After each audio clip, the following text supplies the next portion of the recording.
the only time, and I already mentioned this, the only time where I made a mistake talking about Caitlyn and what she's done was on the podcast back in February that I apologized for. But it's like, nope, you hate her. It's almost comical. Just when I thought Sheryl Swoopes might finally admit she was wrong or at least walk back some of her claims, she doubles down with another blatant falsehood.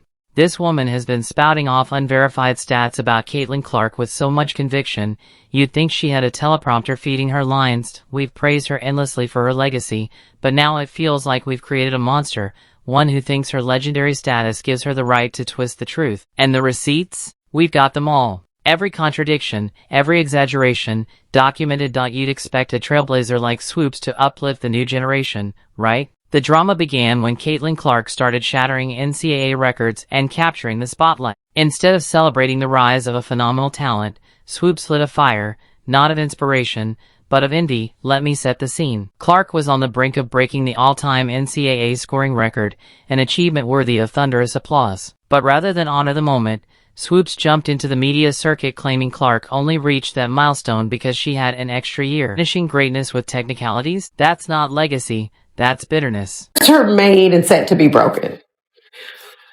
But if you're going to break a record, this isn't just for Caitlin, but you asked me about Caitlin. If you're going to break a record, to me, if it's legitimate, you have to break that record in the same amount of time that player set it. Okay. Right?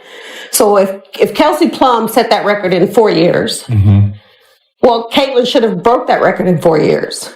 But because there's a COVID year, and then there's another year, you know what I mean? So she's already had an extra year to break that record.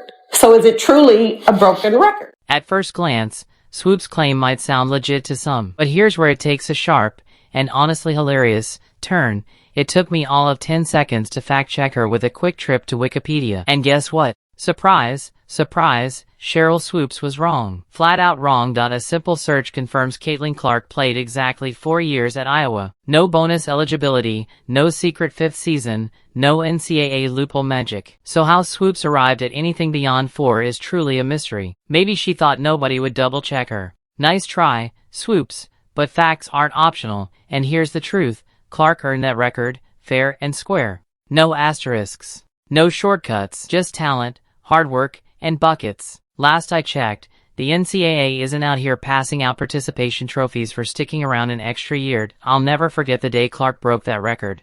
The arena was electric. You could feel the anticipation buzzing in the air. Recovered by Gabby Marshall. Here comes Clark. How will she go for history? There it is! The all-time leading scorer in women's college basketball. In fact, not only did Caitlin Clark break the record, she shattered it ahead of schedule. She did it in fewer games than Kelsey Plum, the previous record holder. Let that sink in.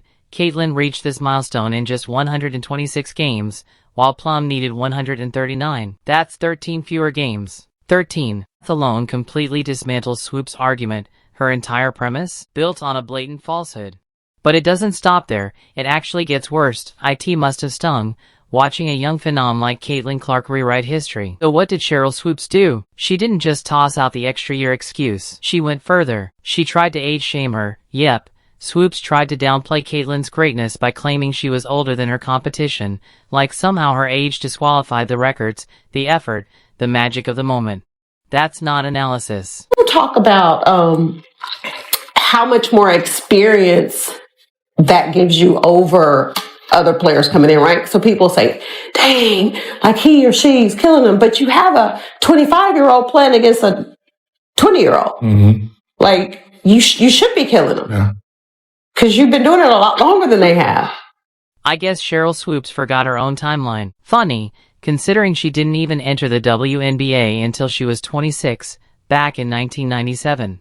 Meanwhile, Caitlin Clark is already setting the league on fire straight out of college, breaking records like it's her day job. Imagine hopping on a podcast and tossing out wild accusations without bothering to check the bare minimum. That's exactly what Swoopes did. So wrapped up in jealousy, she skipped the basics, and honestly, Gilbert Arenas could have saved the whole segment with a quick fact check.